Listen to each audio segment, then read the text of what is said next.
sports, manuprāt, ir labākās zāles pret destruktīvām domām. Es tur objektīvi jūtos vājš.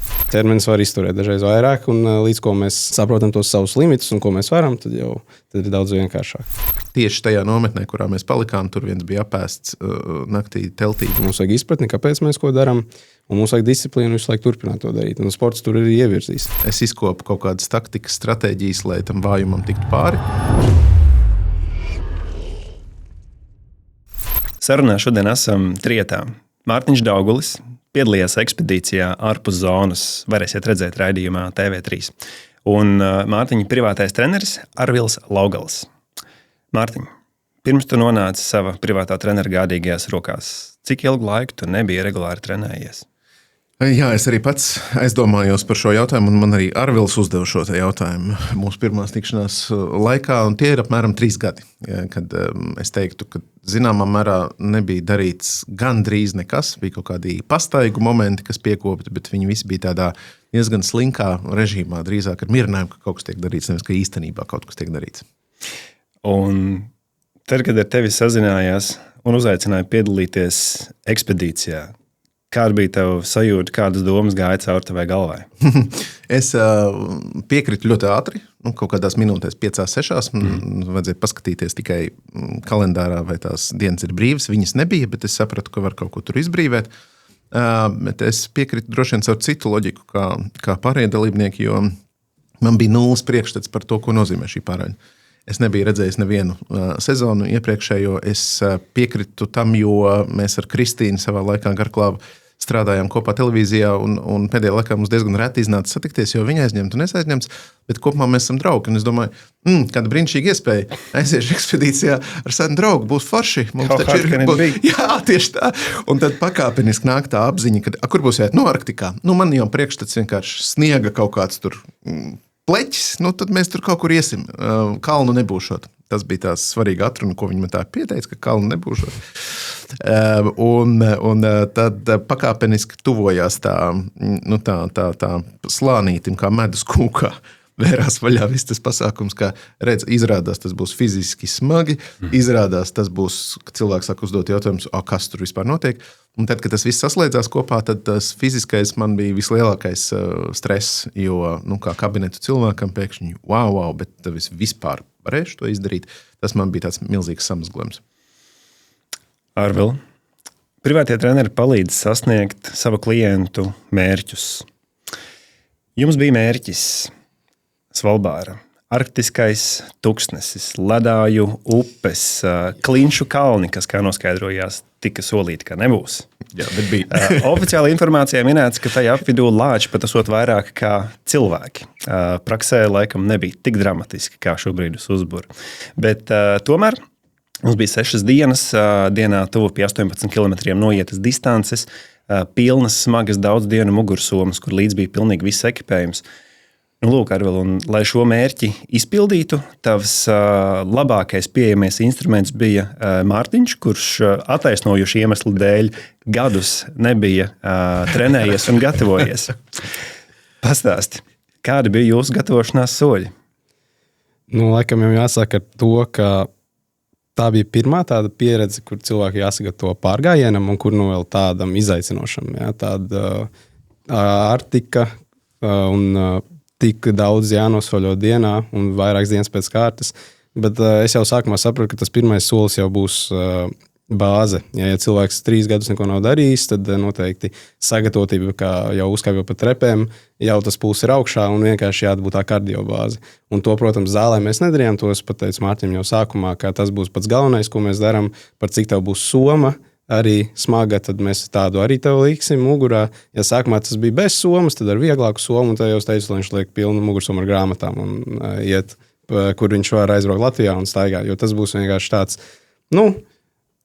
demo versija, ja tā maigi varētu pateikt tam, ko viņš darīs. Un tad spēka treniņos tā pieeja bija tāda, ka par cik būs mainīgi reliefi un būs jākāp gan no akmeņa, gan uz akmeņa, un visu laiku jākustās un visu laiku jākustās kaut kas jātur smags visu laiku uz muguras, tad kāju muskultūra un korsete, jeb kors, vēderprese, visi ārējie muskuļi korsetei muguras lejasdaļa. Ja mēs šo trenējām, tā arī mēs likām svaru viņam priekšā vai uz muguras. Viņš kāpa gan uz kastes virsū, gan no kastes lejā, bija izklupieni.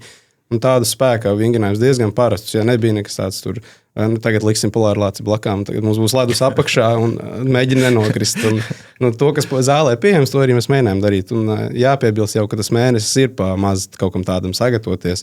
Bet cik mēs varējām ielikt, tik mēs ielikām. Ja mums bija, man liekas, 2 reizes nedēļā spēka treniņš, un tad 2 līdz 3 steidz, lai viņš cenšas tās pastaigas arī ņemt un arī pulsu pieskatīt. Ja pulkstenis bija rokā, to es uzreiz pamanīju.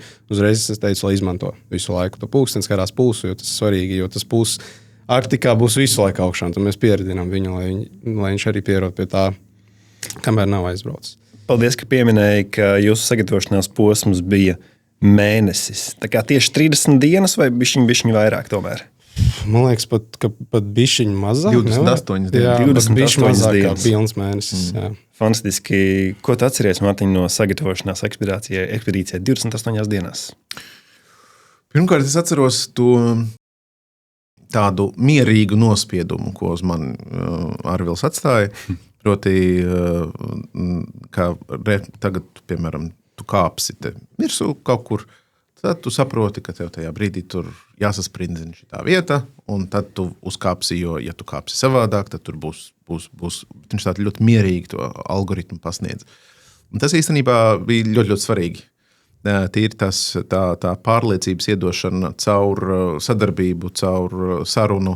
Man ļoti iedvesmoja tas, kā viņš domā pārgājienu kategorijās, ja, un paskaidro, ko mēs tagad darām. Nevis vienkārši tagad ejam šito, tur patrenējam mikromuskulīšus vai kaut ko tam līdzīgi, bet mēs to darām tāpēc, jo tur būs jākāp tā, tur kalns būs šitāds.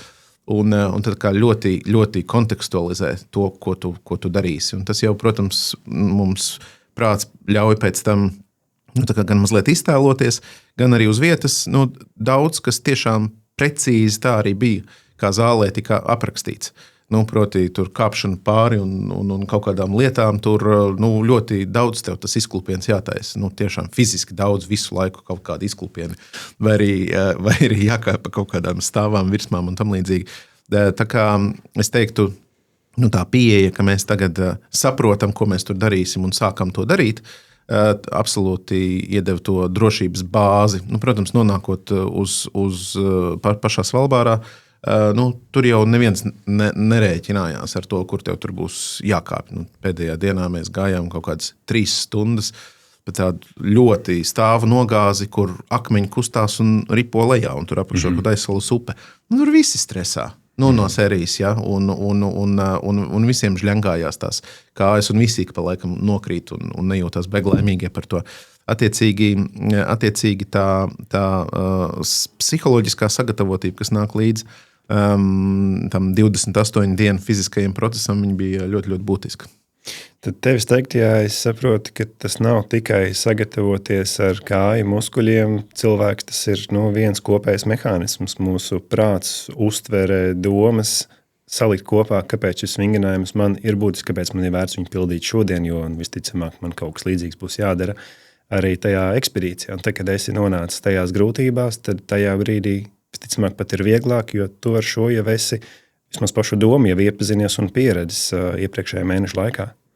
Ļoti precīzi formulējums. Tev viņa vairs nenāk kā kaut kāds pārsteigums, kā kaut kāda negaidīta baisa lieta, drīzāk otrādāk.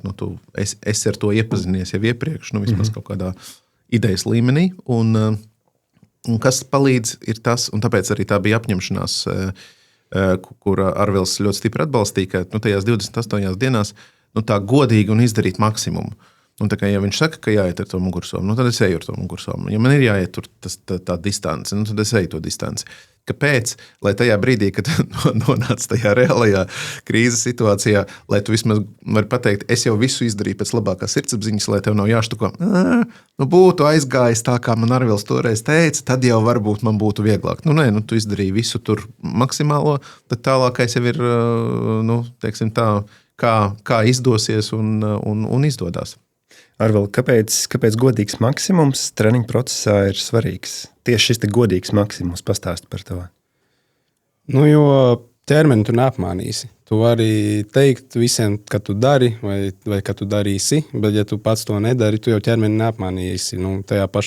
Šajā kontekstā, ja viņš sajustu, ka pie pirmās dienas tie izklupieni nesanāk nekādi vai nevar pārkāpt tiem akmeņiem, vai mugursoma ir pārāk smaga, ja tu nebija to maksimumu ielicis pirms tam, tas nāk atpakaļ. Ja un arī par to punktu, par to prāts, ķermenis, viss vienots, vajag jau sapratni, par ko mēs darām. Tāpēc jau ir tā skaidrošana sākumā un tad tikai darīšana, jo teorētiski mēs jau varējām arī vienkārši iziet, uztaisīt, un tad viņš nesaprastu, kāpēc viņš to dara, bet viņam tāpat jau kaut kāds rezultāts būtu. Bet man liekas, tā visa kopējā sapratne par to, kāpēc mēs darām, ko mēs darām, tas pirmkārt palīdzēs vairāk jau esot tur, un otrkārt viņš jau arī ar to sapratni sapratīs, kāpēc ir jādara.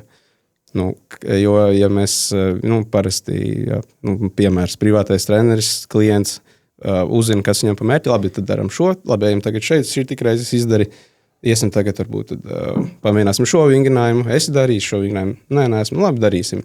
Bet, ja ir tā sapratne, tad ir arī vieglāk ielikt to maksimumu, kad treneris nav blakām, jo, ja tu ej tajā pārgājienā, tu zini, kāpēc tu ej un kāpēc tu liec to somu vai kāpēc, tad tu arī izdarīsi, un tad tu zini, jā, ok, es izdarīju, tagad man būs vēl labāk. Ja tu ej un nezinot, kāpēc tu dari, tad varbūt arī tu nemaz beigās neaizies, jo tu nebūs tā motivācija vai vēlme to vispār darīt. Man liekas, tas ir svarīgi vispār jau cilvēkam, jo treneris jau ir tāds tā kā palīgs. Treneris nav, manuprāt, trenerim nevajadzētu būt mūžīgam autoritātei cilvēkam pašam būtu jāiemācās tās lietas un pēc tam dzīvē, lai viņš pats to visu var izdarīt un saprast, kāpēc viņš to dara, ja jau saistīts ar fizisko aktivitāti, piemēram. Ļoti labi.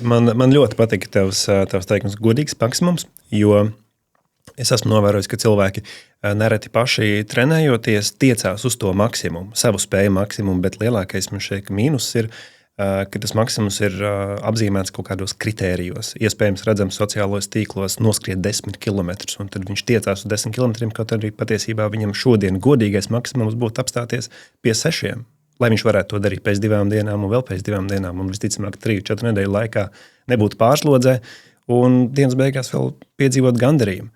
Bet pārsniedzot šo godīgo maksimumu, lielāku iespēju uz pārslodzi, un tad kā gan citādāk veidosies pozitīvs viedoklis, no tā ir lielāka iespēja tikai pašam sevi norakt. Mārtiņ, vai tev ir kāds raksturiezīmes, kurš tev palīdzēja gatavoties ekspedīcijai? Kaut kādā droši vien līmenī par raksturiezīmi var nosaukt vēlmi pēc piedzīvojumiem. Es nezinu, vai ir tāds apzīmējums, adventurous. Bet, ja ir izdomāts, kad ir jāiet iekšā kaut kādā nenosakāmā trajektorijā, tad droši vien tā ir raksturiezīme, ka līdzās tam diskomfortam, bet reizē tajā ir arī kaut kāds komforts. Jo tad, kad tev tā kontrola nav, tad tu reaģē spontāni uz tām lietām apkārt, un tas ir mazliet savādāks tas vaibiņš, kas ir. Līdz ar to es arī pie Arvila uz treniņiem gāju un iešu ar tādu pilnīgo paļāvības sajūtu, ka es pats neko baigi nekontrolēju. Viņš man pasaka, kas man jādara, izskaidro, tad es kontrolēju to, ko viņš teica, kas man jākontrolē, bet es nenākšu ar savu programmu galvā vai, es tur YouTube redzēju, kā dara šitā, varbūt man arī šitā vajag darīt. Kāpēc? Tāpēc, ka tu paļaujies, tu atdod, un attiecīgi tādā uzticības gaisotnē, tad tu tajā brīdī, zināmā mērā ej ceļu ar tādu paļāvības izjūtu, un viņi ir forša. Ne tikai trenižera zālē, bet arī citās lietās. Kad tur kopā, ar biznesa partneri taisi biznesu, tu vienkārši vienā brīdī saki, ok, tev ir grāmatvedība, tu paļaujies. Jā, tev liekas, varbūt man arī jāskaita līdzi.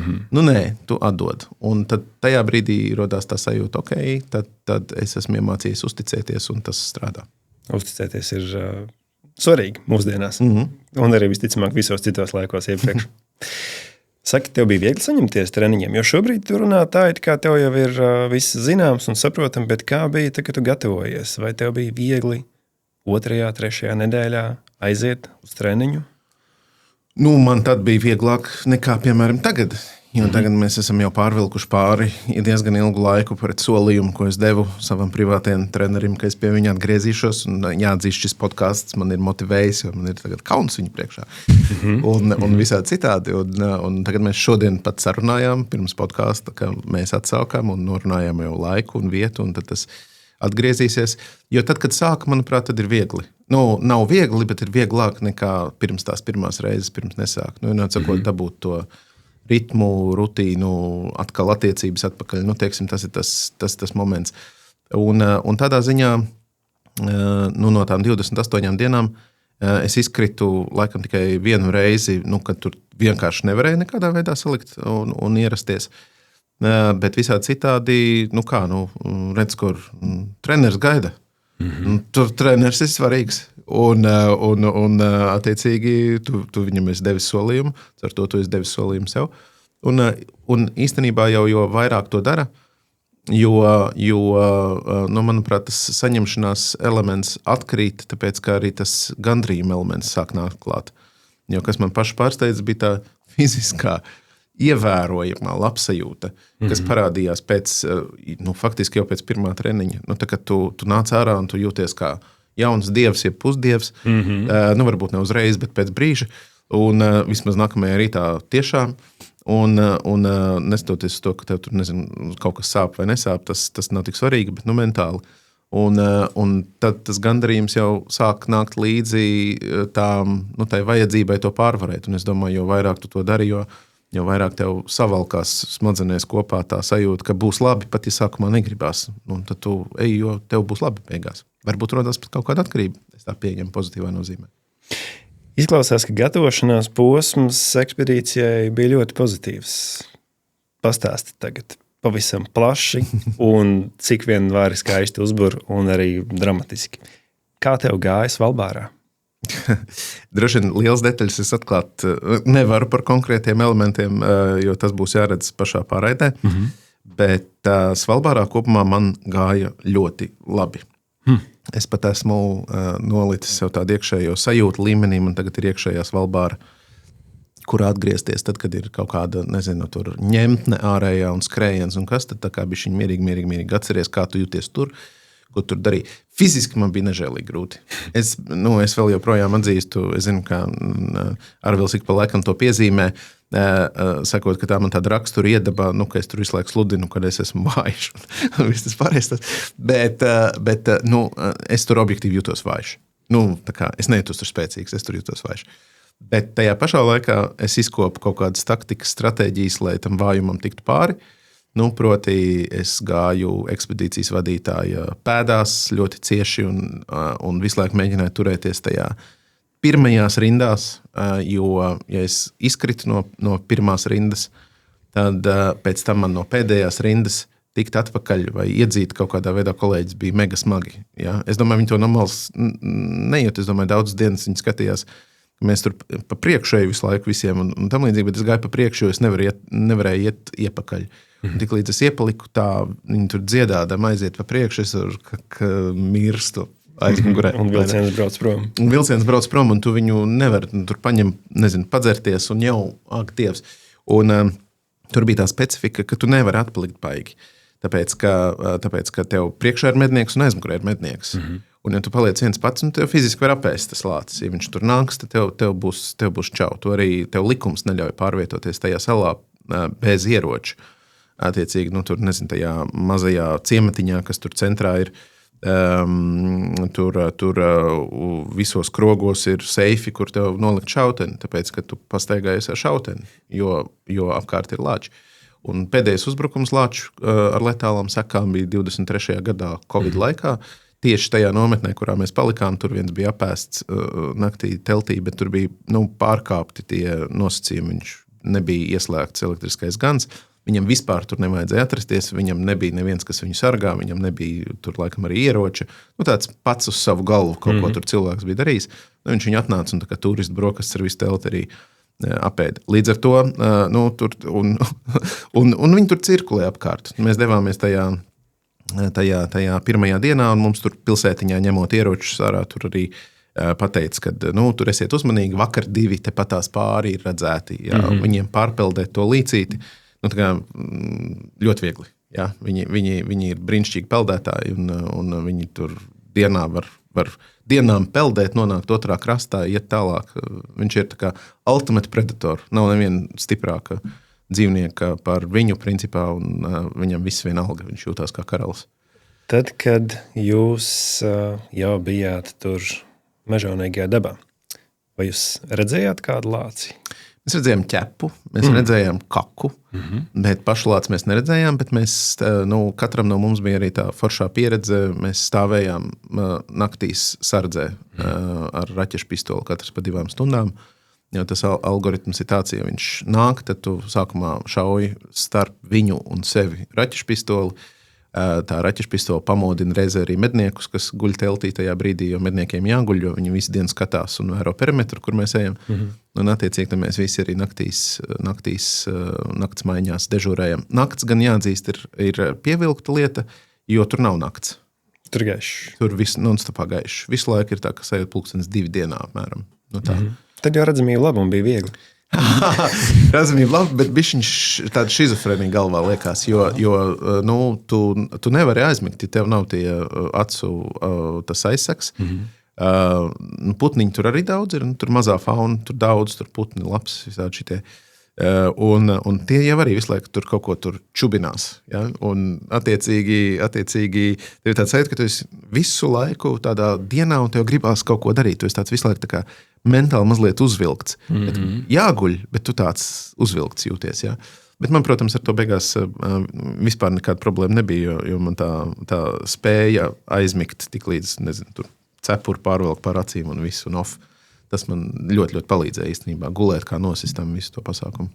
Tad, kad jūs ejat šādā ekspedīcijā un šķiet lielākās briesmas dzīvība varētu būt lāči, un jūs redzat, ka viņi tur ir, jūs redzat viņu ķepas, kakiņas, bet pašu lāci neesat redzējuši, un jums ir naktī jābūt naktsardzē, bet joprojām neredzat. Vai ir kāds brīdis, kad cilvēks sāk pierast pie tā, ka tās briesmas uzglūnošās, ja neuzglūna, tad tas paliek tik normāli, ka jūs adaptējaties?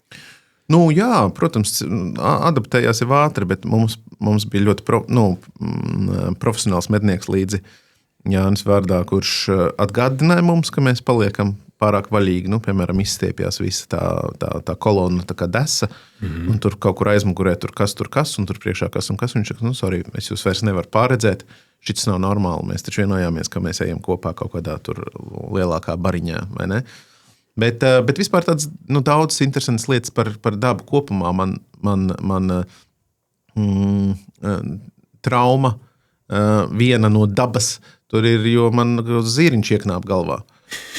Jo viņi tur līgzdo, un tad tu ej, un tad tev ir jāiet un jāpaceļ pirkstu šitā gaisā. Mums pat kļuva par simbolu tas, ka mēs paceļam pirkstu, jo tad viņš tev var tā kā ieķert vai to tajā pirkstā ieknāpt vai kaut kas tāds, bet viņš tev galvā nevar, jo viņš tēmē tev uz galvu. Mēs kaut ko tur gājām, tur pirmajā dienā vēl nebija pat pārgājiens sācies, tas vēl bija tikai tur tajā apvidu. Un viņš ieķēra velns tāds tur matos kaut ko tur. Un tev tāds pārsteigums vēl nepaspēja pacelt. Labs sākums, jā. Bet ļoti interesantas lietas arī par dabu. Tu tur ej pēkšņi kaut kāds putniņš it kā ar salauztu spārnu skrien projām un kliedza ļoti skaļi. Radās, tā ir māte, kas aizvilina projām no saviem bērniem, kas tur kaut kur sūnās, tusējās. Bet tā viņš tāds tundra taiga, tāds pasākums, jā. Šāds fizisks un iespējams arī psiholoģiski liels izaicinājums, ko cilvēks par sevi var iemācīties un uzzināt, ejot cauri šādai pieredzēji? Es uzzināju, ka man nepatīk daudz runāt, un ka tad, kad es ļoti, ļoti tērzēju un jokus stāstu, un vispārējais, ka tas ir kaut kāds maskas elements, kurā es jūtos ļoti labi. Mēs jau arī piedalāmies karnevālā bieži vien, jo mēs jūtamies labi. Bet principā, ka es tāds kluss indivīds esmu, un ka tas dabīgais stāvoklis ir būt drīzāk tādam vērojošam un klusam, nevis, ka tu tur esi uzmanībā, kaut arī sadzīve nosaka to, ka es visu laiku esmu kaut kādā tur lielā runāšanā. Bet, un otra lieta, ka seko, reliģiski atklāsme gan izvēl, seko un būs labi. Un tev izdosies. Vai tas ir ekspedīcijas vadītājs, kurš saka, tu tiksi galā ejam. Vai tas ir privātais treneris, kurš saka, dari šitā būs labi. Bet sekošana atmaksājas. Ja? Nav viss jāpāranalizē, vienkārši uzticies profesionāļiem, kas tev ir apkārt, un mums ir brīnišķīgi profesionāļi visās jomās. Vienkārši tici viņiem un dari, un nemēģini izdomāt velosipēdu, pats salikt viņu un pēc tam sūdzēties, ka viņš īsti nebrauc līdz galam. Vai tu gribētu teikt, ka cilvēki mūsdienās savā galvā rada lielākus sarežģījumus nekā ir patiesā situācija, tad, kad ķeramies klāt pie darīšanas? Es domāju, ka jā. Jo viss jau tev to piedāvā. Teiksim, lūk, atšķirība. Privāts treneris MyFitnessā, tā ir fiziska aktivitāte, fiziska darbība, fiziski īsti cilvēki, fizisks īsts profesionāls. Bet es tikpat labi varu atvērt vaļā, ierakstīt meklētājā jebkuru vārdu savienojumu un dabūt jebkādu atbildi, bet pat nenonāk tālāk līdz darbībai, ja es vienkārši iestrēgšu tajā, ka es sākšu scrollot un meklēt visas iespējamās lietas. Ārprāt, tas tik sarežģīti. 48 veidi, kā uzcept steiku. Bļāviens. Labāk tad ēdīšu pelmeņus. Tas vismaz simple. Arvil, no tavas pieredzes, ar ko visbiežāk cilvēki saista savu vēlēšanos uzsākt trenēties? Ar ko saista? Es domāju, ka bieži vien cilvēkiem ir tas mērķis, ko viņi grib. Jo lielākoties cilvēki, kas nāk vismaz pie manis, es iedomājos, ka arī pie citiem privātiem treneriem, tie, kas nav kādu laiku jau sportojuši un grib vai jāsāk, vai ir kaut kāds uzlikts mērķis tagad, un tad ir jāsāk. Un tad viņi saista to ar savu veselību vai arī ar to ārējo mērķi. Ja, vai tas mērķis būtu veselības uzlabošana, jo dakteris teica, ka, ja tu nekustēsies, tad būs slikti. Vai arī tas mērķis ir tā, labi, es agrāk skrēju tos maratonus, varbūt es tagad gribēšu būt svarcēlājs. Un tad, labi, aiziešu pie tā trenera, man būs tas mērķis, un tad es iešu un darīšu. Man liekas, cilvēkiem ir visu laiku goal oriented, ja tā angliski varētu pateikt, mērķi virza cilvēku uz priekšu, un ja nav mērķis, tad bieži vien cilvēks arī nedarīs to. Ja ir grūti, fiziskās aktivitātes ir grūtas, un ja nav tāds konkrēts mērķis, tad bieži vien cilvēks arī negrib pie tā pieķerties. Bet līdz ko cilvēki sāk nodarboties, es domāju, tad jau es kā treneris pamanu to, jo man liekas, dažreiz tas ir arī neveselīgi tikai un vienīgi kaut ko ķert. Un tad tu pamani to, izskaidro, ka tas mērķis ir foršs, bet mēs to darām tāpēc, ka arī mums uzlabosies šīs, mums pašjūta būs laba. Tev nebūs tā, ka ikdienā viss muguras sāp, jo tu pēkšņi nolicies kaut kam pakaļ, bet tev pēkšņi muskuļi tev kontrolē. Un tad cilvēks jau ieiet tādā rutīnā un saprot, kāpēc viņš to dara. Ja, un tad beigās jau, man liekas, arī Mārķim bija tā, ka tagad viņš nāca to treniņu, viņš jau zināja, labi, šodien tie izklupieni. Es zinu, kāpēc viņi jādara. Labi, man sāpēs kājas, bet es zinu, ka viņi palīdzēs. Un tad tas process ir tas, kas aizrauj beigās. Cilvēki sev saista ar procesu beigās. Ja sākumā likās, man būs mērķis, man būs šis, man būs tas, tad beigās jau viņi saista, es eju uz džimu. Es esmu džimu bro tagad. Es visu laiku eju uz fiziskām aktivitātēm, saista sevi ar to procesu. Tad tas galvenais ieguvums dienas beigās sanāk pat regularitāte, un tas sasniegtais mērķis ir tikai kā vēl viens papildus motivācijas faktors tikai. Es tā teiktu, jo arī, ja mēs sasniedzam mērķi, kas notiek pēc tam, jābūt vēl vienam mērķim. Jo ja tas mērķis ļoti liels, tad viņam ilgstoši gatavosies, tad tas jau būs ilgi, bet ja tas mērķis ir sasniegts 2-3 mēnešos, tad ko mēs darām tālāk?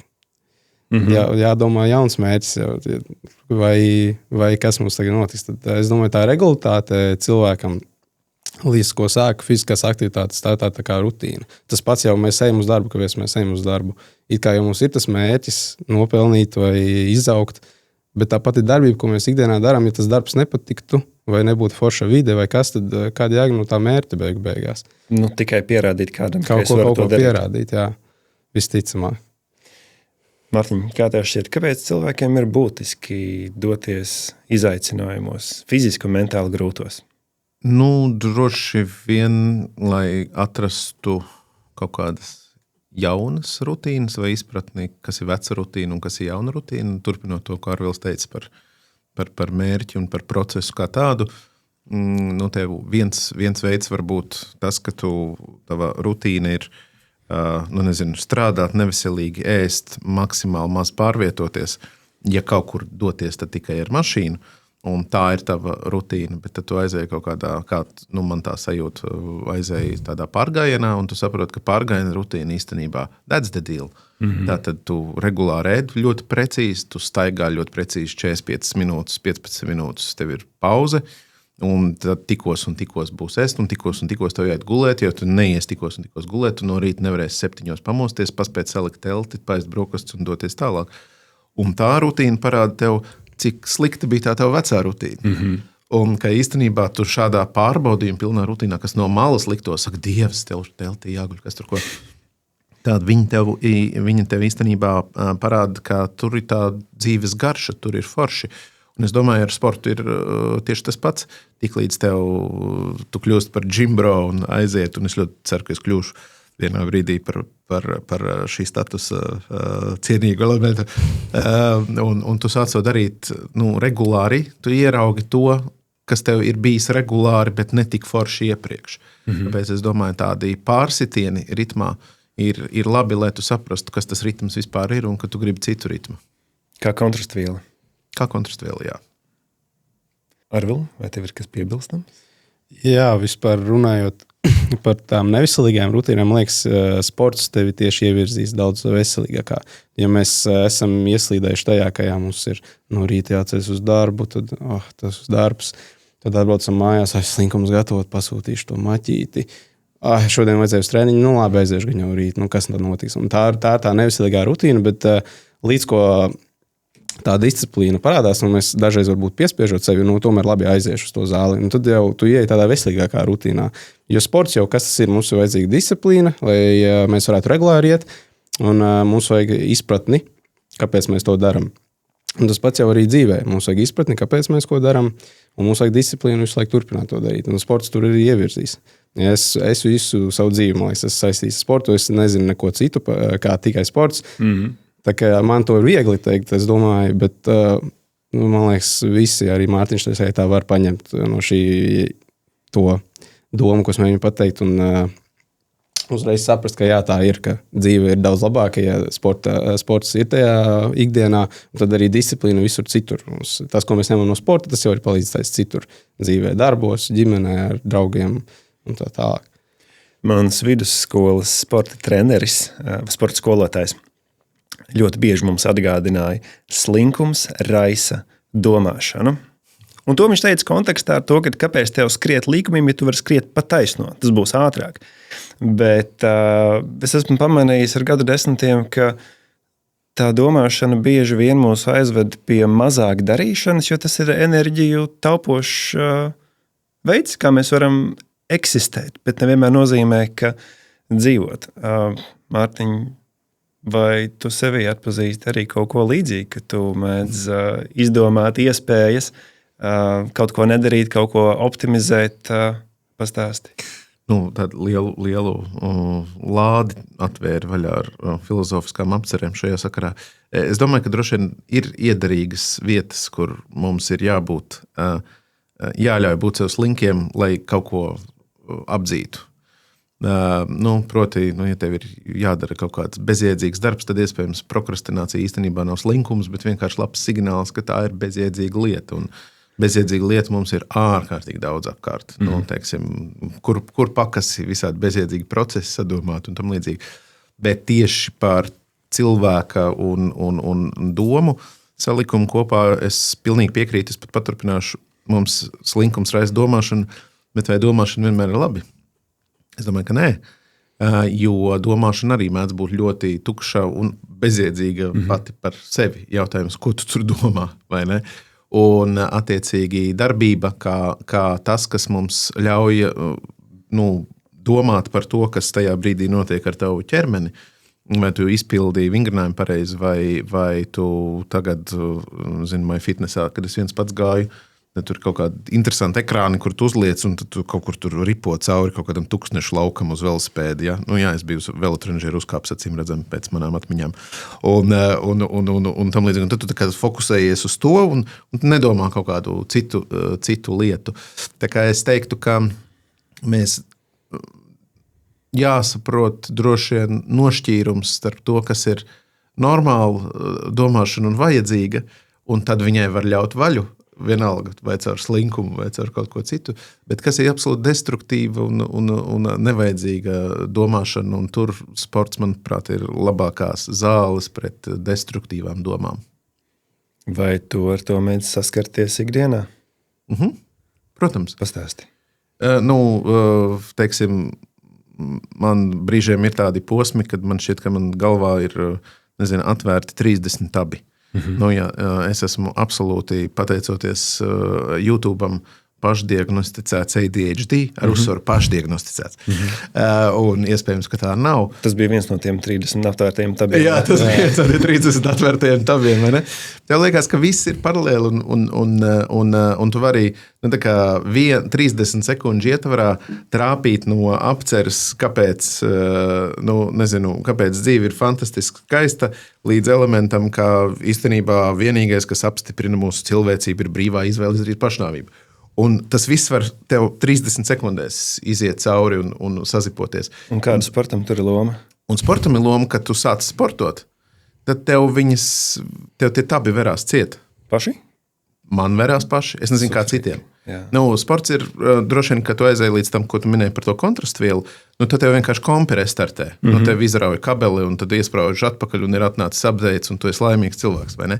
Bet ja tev nav tā kontrastviela, tev neizrauja to kabeli, viņš vienkārši ir tā kā tabu vēršana ciet. Un līdzībās droši vien runājot, tu uz kompi tev ir vaļā visa tava darba vēsture, visi tev projekti, tur, disertācijas, biznesa izpētes un vispārējais, tad tu to visu piekdienas vakarā aizver ciet un noskaties kārtīgi vienā atvērtā programmā labu filmu no sākuma līdz galam. Es domāju, ka tajā sporta un tad tajās līdzībās, kurās mēs tagad aizgājām baigi un runājam, man tas tā strādā. Ja tu esi ar Arvilu, tad tajā brīdī tu domā, kā tu kāp uz kastes. Tu nevari domāt par to, no sērijas vai Romas impērija eksistēja. Arvil, vienā rindkopā, ja tev vajadzētu raksturot, kāda cilvēka dzīve pirms viņi ir sākuši trenēties un pievērsties sev, gatavoties lielam vai mazam vērķim, un kāda viņa ikdiena tad, kad viņi to jau ir ieviesuši savā ikdienā? Tad, kad jau tas mērķis sasniegts? Vai ir procesa gaitā jau viņi jau piedzīvo gandarījumu par pašu disciplīnu? Atkarīgs no cilvēka, bet man liekas, ka, ja tā īsi pateikt, tad pirms mēs kaut ko sākam, tad mēs esam pilni ar neziņu, satraukumu un vai vispār to vajag, un līdz ko mēs sākam, tad mēs esam jau pašpārliecinātāki, stiprāki, saprotam, ko mēs darām. Tā ir vienkārši tāda pašapziņa un par sevi, jo prāts vienmēr, man liekas, spēlē ar mūsu spēles, ka teiks, ne, tu nevari, nesanāks, es esmu vājš, bet ķermenis var izturēt dažreiz vairāk, un līdz ko mēs saprotam tos savus limitus un ko mēs varam, tad ir daudz vienkāršāk. Mārtiņ, pēc dalības ekspedīcijā, nezinu, vai tu drīkst vai nedrīkst atklāt, vai tu esi nogājis visu, vai tu neesi nogājis visu, bet saki, pēc dalības ekspedīcijā, kā ir mainīsies tavu ikdienu? Man ikdiena bija pēc ekspedīcijas kaut kādu pusotru mēnesi. Man šķiet, es sapratu ļoti labi spēles laukumu un kas es tajā esmu, kur es atrodos un tam līdzīgi, kas man ļāva aizsākt kaut kādas lietas ar cita līmeņa pārliecību vienkārši, visās jomās, kur es darbojos, tur nogriezt nesvarīgo, atstāt svarīgo. Tas, protams, rezultējās tajā, ka aizgāja tik daudz jaunu visādi procesi, ka šobrīd ir pārstrāde un tāda nenormālākā skriešana, un tāpēc es esmu priecīgs, ka man atkal ir iespēja atjaunot to sporta procesu ar Arvilu, un izbalansēt to skrējienu. Jo bija tāds skaists mirklis, kad šķiet salikās akcenti uz vissvarīgāko, un tad sākās darbības, lai to vissvarīgāko kaut kā sasniegtu. Un, tagad tas viss tā kā uz visām frontēm atkal un parādās vecās kaitīgās rutīnas un iezīmes. Ja, no sērijas tur normāli neēst, normāli negulēt, visu darīt ne līdz galam normāli. Un attiecīgi tad jā, patiešām, ja jau tās zāles ir zināmas, viņas īstenībā ir tik sasniedzamas, tad to vajag darīt, un tāpēc arī caur šo podcastu publiskais solījums, kā mūs redzēs kopā. MyFitnessā, galerijā Rīgā. Tevis pieminētais ir ļoti cilvēcīga pieredze, jo mums ir visādas īpašības, var izmantot slīpsvītu, lai raksturotu kā funkcijas. Mēs varam darīt, mēs varam nedarīt, mēs varam uzsākt, mēs varam tikpat labi arī pārtraukt uzsākt to. Mēs varam nonākt pie secinājuma, ka mēs esam pārtraukuši, lai atsāktu no jauna, jo ja mēs uzsākām vienreiz, mēs varam 2., 3., 5. Mēs neesam ne labāk, ne sliktāk cilvēki no tā, cik reizi mēs esam uzsākuši, jo mums vienmēr ir izvēle. Man šķiet, ka dažkārt cilvēki apstājas pie 1. vai 2. reizes, kad ir pārtraukuši, un tad iemet sev iekšā bedrē un likās, nē, es esmu vāja rakstura cilvēks, man nesanāk, bet nē, tu esi cilvēks. Nav vērts sevi kritizēt, jo, ja tu varēji iesākt vienreiz, tu varēsi iesākt 2. reizi, un visticamāk, katra nākamā reize tev aizvedīs mazliet tālāk, kaut vai vismaz savās atziņās un sevis iepazīšanas ceļā. Ar regulāriem treniņiem nodarbojas pārāk maza sabiedrības daļa. Vai jūs esat saskārušies ar sabiedrības spiedienu par to, kāpēc tev tam vajag gatavoties, kāpēc tu tik daudz sava laika no dzīves pavadi treniņos un fiziskās grūtībās, Arvil? Man laikam tā nav bijis, jo pat, kā es jau teicu iepriekš, ka visa dzīve saistīta ar sportu. Ja es spēlēju hokeju līdz 19 gadu vecumam, tad visi cilvēki apkārt, ģimene pats, visi ir ap sportu, un tagad studijas un privātais treneris un arī darbs ir saistīts ar sportu. Es laikam nevarētu sev tā savienot to, ka kāds no āras būtu teicis, kam tev to vajag, jo visi jau no āras ir tādi paši tev apkārt.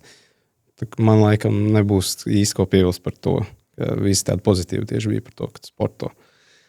Man citā dimensijā, protams, man paveicies ar cilvēkiem, kas man ir apkārt visās jomās. Viņi ļoti priecājās, ka es daru kaut ko saistībā ar sportu un ir ļoti atbalstoši. Jo tad, kad es ar sportu neko nedaru, tad tas ir vizuāli redzams, ka tur ir jādara. Jā, ka tur ir izaicinājumi. Kāds ir viņa iegūms no tā, ka tu esi fiziski aktīvs? Droši vien, ka es laimīgs tad esmu vairāk. Jo tāds fiziski neaktīvs un nelaimīgs indivīds jau nav tā, ka ilgi tev gribās. Tev droši vien mums jau visiem tā dabīgā dziņa. Tu tur ieraugi kaut kāds, nezinu, mikrorajonu pūžņojošu kaķēns iet. Tev žēl viņu, vai ne? Un līdzīgi ar līdzcilvēkiem. Ja tu redz, ka cilvēkam nav līdz galam kaut kas labi, ka viņš tāds pusnelaimīgs vazājies riņķī, tad droši vien arī žēl. Tu gribi, lai viņam ir labi. Es tā vismaz domāju, ja mēs nerunājam par kaut kādiem gaužiem ienaidniekiem, kas priecājās un rīvē rokas. Saka, ņem eklēru vēl. Ja? Tas pamatojums ir, ka, manuprāt, sabiedrībā tā izpratne par to, ka, ja tu esi tā kā fit, un tāds lustīgs un kustīgs, tad viss ir labi. Un tad, ja tu es pieņemu, ka cilvēkiem, kas ir, kuriem tik vizibili nav redzams tas, tur ir savādāk. Piemēram, ja tev vajag sportot, bet tu neesi resns, bet tu tāpat esi tāds vāji attīstīts, tur es domāju, ka tā līdzjūtībai spiediens nav tik liels, lai to darītu. Ja? Tā. Es nezinu, vai man izdevās atbildēt uz šo jautājumu, bet man šķiet, ka visi priecājās, ka cilvēks, kurš nav sportisks, kļūst sportiskāks, caur to laimīgāks. Vismaz manā lokā tā ir. Mums cilvēkiem noteikti patīk būt starp cilvēkiem, kuri uzdrošinās, kuri ir drosmīgi stāties pretī grūtībām un izaicinājumiem, redzot, kā tuvs biedrs vai kolēģis pārvar grūtības. Noteikti iedvesmos arī mani pārvarēt grūtības. Mēs sev ielencam barā, jo mēs cilvēki esam bara būtnes tomēr. Ja mēs sev ielencam ar baru, kuri dara un pārvar grūtības, tas iedvesmos arī mani doties tālāk nākamajā līmenī. Manuprāt, tas ir ļoti, ļoti būtiski, un to es saklausu arī tevis teikt. Galu galā tu pieminēji, ka tavi apkārtēji cilvēki vienmēr novērtē, tad, kad tu esi bijis fiziski aktīvs, un noteikti netiešā veidā tu arī viņus iedvesmo. Es ceru. Jautājums man ir jums abiem. Kādu ziņu jūs gribētu nodot ar šo podcastu pasaulē? Arvil? Nebaidīties no tā, kas nav zināms. Ja mums ir mērķis, vai ja pat nav mērķis, bet nav saprotams, kā mums būs ar to sportu, nebaidies kaut vai sāc ar kaut ko, vai tā būtu riteņbraukšana, ko tu darīji, kad tu biji bērns vai jaunietis un tagad pēkšņi pamēģinies, vai tas būs uz zāli aiziet, kaut vai iepazīties ar trenažieriem, ja, un nebaidīties sākt, ja, nebaidīties no nezināmā, tas būtu mans. Un doties nezināmajā vai sākt kopā ar citiem cilvēkiem. Vai tie ir profesionāļi, ar ko tu ej, vai tie ir tavi draugi, kolēģi, kas jau šīs lietas dara, bet labāk tomēr kopā ar profesionāļiem. Jo es arī sapratu pārgājienā, ka es viens pats nekad nebūtu nogājis neko tādu. Es varētu tur aizbraukt, visticamāk, ar kaut kādu pat nokārtot, mednieka tiesības un doties viens pats, bet man tas būtu krietni lēnāk, krietni īsāk, vienkārši paļaujoties uz kaut kādu komfortu vai ko tādu, jā, un tad tas būtu tāds chill. Bet lielas lietas, it īpaši tās, kas, kā Arvils saka, biedē, viņas ir jādara kopā ar citiem cilvēkiem. Un es domāju, jebkurā dzīves laukā, ne tikai trenažieru zālē, bet jebkurā domēnā, kur es paskatos savā dzīvē, es kaut ko izdarīju, tāpēc, ka vienmēr bijis līdzās kāds cits cilvēks. Tā kā team up, un tad tās lietas izdodās līdz ar to, kā Arvils saka, doties nezināmajā un atrast, ar ko doties nezināmajā. Tas, man liekas, ir tāda veiksmes formula. Mārtiņ un viņa treneri Arvila. Paldies jums abiem par ierašanos un paldies par sarunu, par dalīšanos pieredzē. Skatītāji un klausītāji, uzziniet, kā Mārtiņam ir gājis ekspedīcijā ārpus zonas. Skatieties TV3 raidījumu ārpus zonas.